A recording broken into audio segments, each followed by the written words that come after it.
Awal September 2025, di tengah megahnya pegunungan Himalaya, Nepal, sebuah negeri yang selama ini dikenal damai, religius, dan sederhana, tiba-tiba berguncang hebat.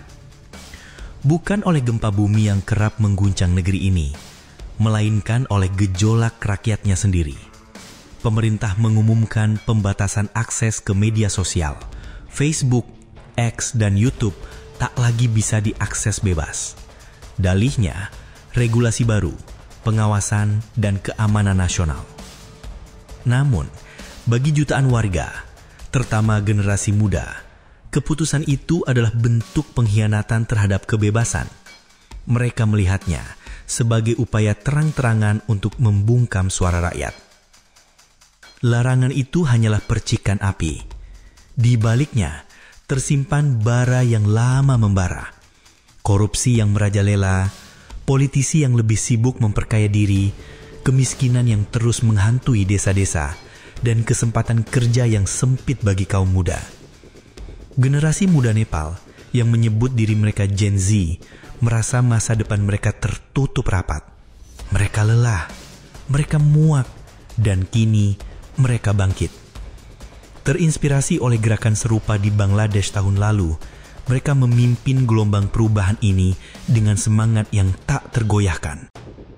Di Kathmandu, ibu kota yang biasanya dipenuhi wisatawan dengan hiruk-pikuk kafe dan lorong-lorong sempit penuh pedagang, suasananya berubah drastis. Ribuan orang turun ke jalan, dari mahasiswa yang baru keluar dari kampus, pekerja kantoran yang meninggalkan meja kerjanya, hingga anak-anak muda yang sebelumnya lebih akrab dengan layar ponsel ketimbang orasi politik. Mereka kini bersatu dalam satu barisan. Awalnya tuntutan itu terdengar sederhana, cabut larangan media sosial, sebuah kebijakan pemerintah yang dianggap sepele oleh sebagian kalangan, tetapi bagi generasi muda Nepal, media sosial adalah ruang untuk berbicara, berekspresi, bahkan bertahan hidup secara ekonomi. Namun dalam hitungan hari, suara-suara kecil berubah menjadi gelombang besar. Teriakan menuntut kebebasan digital berkembang menjadi seruan yang lebih keras, keadilan, transparansi, dan akuntabilitas. Isu media sosial hanyalah percikan api, sementara tumpukan kayu kekecewaan sudah lama menunggu untuk terbakar.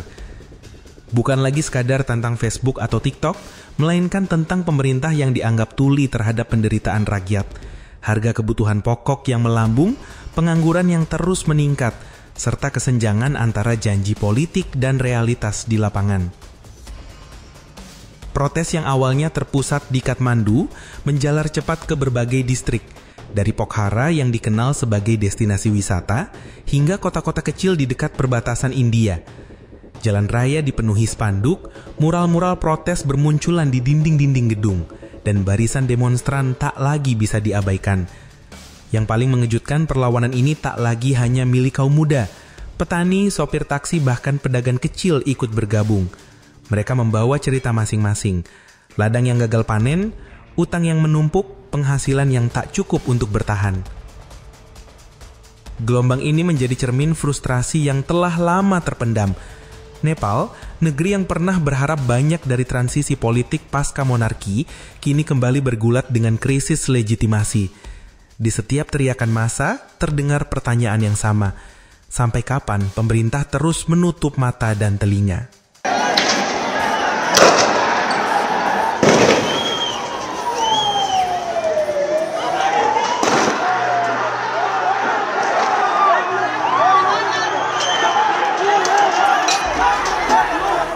Aparat keamanan bergerak cepat. Barisan polisi dengan tameng baja memenuhi jalanan. Gas air mata ditembakkan ke udara, menutup langit Kathmandu dengan kabut sesak. Peluru karet menghantam tubuh-tubuh muda yang hanya membawa poster dan spanduk. Dan dalam beberapa laporan, bahkan peluru tajam dilepaskan.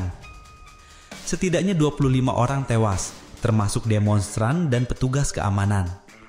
Lebih dari 600 lainnya luka-luka, dengan rumah sakit kewalahan menangani korban. Jalanan berubah menjadi lautan darah dan air mata, sementara dunia internasional mengecam kekerasan ini sebagai pelanggaran hak asasi manusia. Kemarahan rakyat semakin membara. Gedung parlemen yang megah dijadikan sasaran, diterobos dan dibakar hingga hangus. Pengadilan tinggi diserbu.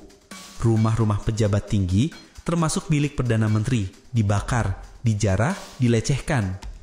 Bahkan Bandara Internasional Tribhuvan ditutup, memaksa penerbangan dialihkan dan wisatawan terjebak. Simbol-simbol kekuasaan yang selama ini berdiri kokoh dipermalukan di depan rakyat. Wakil Perdana Menteri Bishnu Paudel menjadi korban kemarahan massa, ditelanjangi dan diseret di jalanan dalam insiden yang viral dan mengejutkan dunia. Bagi demonstran, ini bukan sekadar balas dendam. Ini adalah pernyataan, kekuasaan yang menindas tak lagi pantas dipertahankan. Di bawah tekanan yang kian membesar, pemerintah akhirnya menyerah. Larangan media sosial dicabut. Tetapi keputusan itu datang terlambat. Api sudah terlanjur berkobar, dan kerugian ekonomi mencapai jutaan dolar AS per hari akibat lumpuhnya pariwisata dan perdagangan. Pada 9 September 2025, sebuah babak baru tercatat dalam sejarah Nepal. Perdana Menteri KP Sharma Oli, sosok yang selama ini menjadi wajah pemerintahan, akhirnya mengumumkan pengunduran diri. Di layar televisi, wajahnya tampak pucat dan lelah. Suaranya bergetar menahan tekanan. Ia tundang bukan karena lawan politik di parlemen, melainkan oleh gelombang suara rakyat yang menggema di jalanan. Protes yang awalnya hanya menuntut pencabutan larangan media sosial, menjelma menjadi badai politik yang tak bisa lagi dikendalikan. Setiap hari, ribuan orang berbaris di Kathmandu, melumpuhkan jantung ibu kota. Kantor-kantor pemerintah ditutup, transportasi umum macet, dan udara dipenuhi pekikan demonstran yang menolak dibungkam. Ketika pengumuman pengunduran diri disiarkan, suasana di lapangan berubah menjadi lautan sorak-sorai.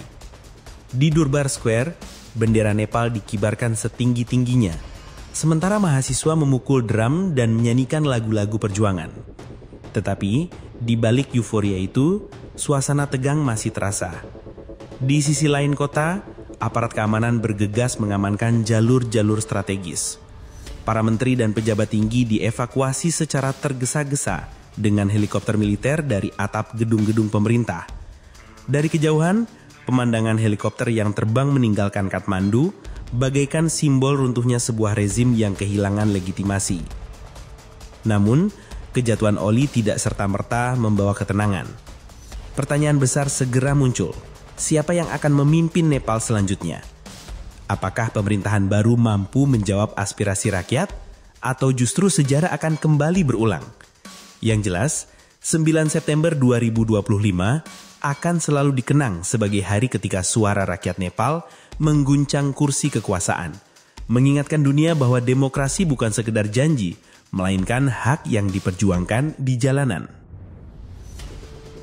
Sejumlah menteri pun menyusul.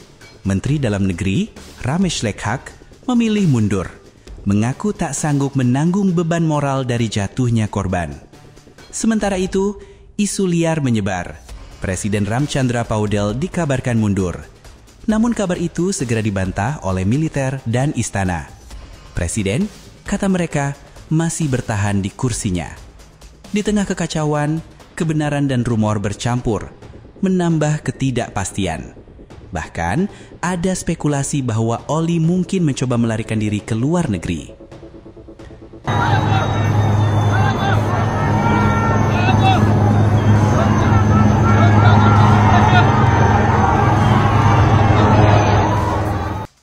Setelah Oli lengser, Nepal memasuki masa transisi yang penuh ketidakpastian.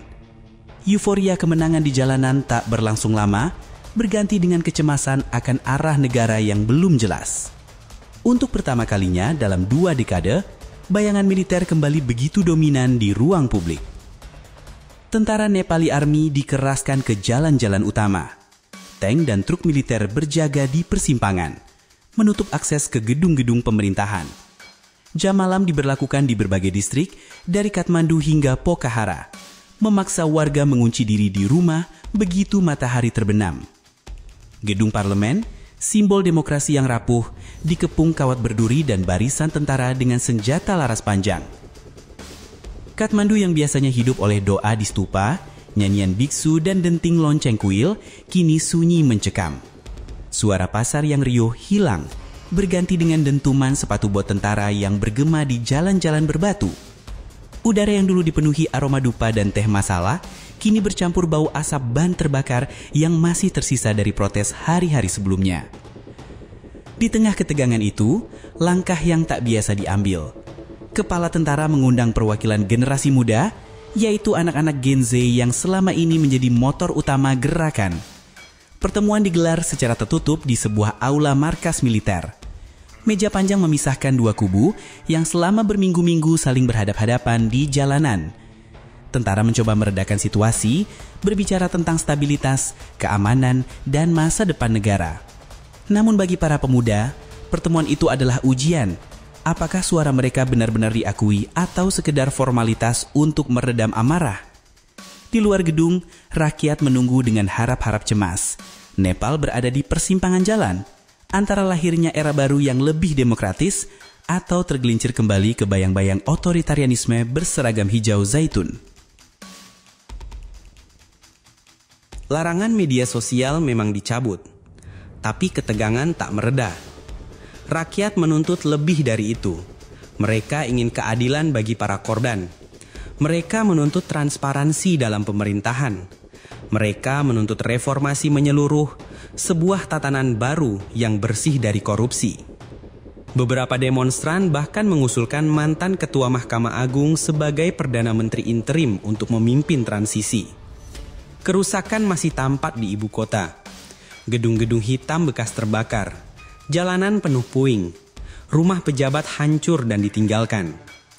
Di balik reruntuhan, laporan korban luka, orang hilang, dan trauma psikologis terus bermunculan. India, tetangga terdekat, merasakan dampaknya melalui diplomasi lingkungan yang semakin tegang. Sementara PBB mendesak ketenangan dan investigasi independen. Di tengah semua itu, rumor tetap berputar. Tentang siapa yang akan memimpin, tentang siapa yang harus bertanggung jawab, tentang masa depan yang belum pasti. Namun, satu hal tak bisa dibantah. Generasi muda Nepal telah berbicara. Mereka telah keluar ke jalan, menantang sistem lama dan mengguncangkan fondasi kekuasaan. Suara mereka menggema dari lembah Kathmandu hingga ke dunia internasional. Dan dunia kini menyaksikan bagaimana sebuah bangsa menulis ulang takdirnya dengan harapan reformasi sejati di tengah ancaman disintegrasi lebih lanjut.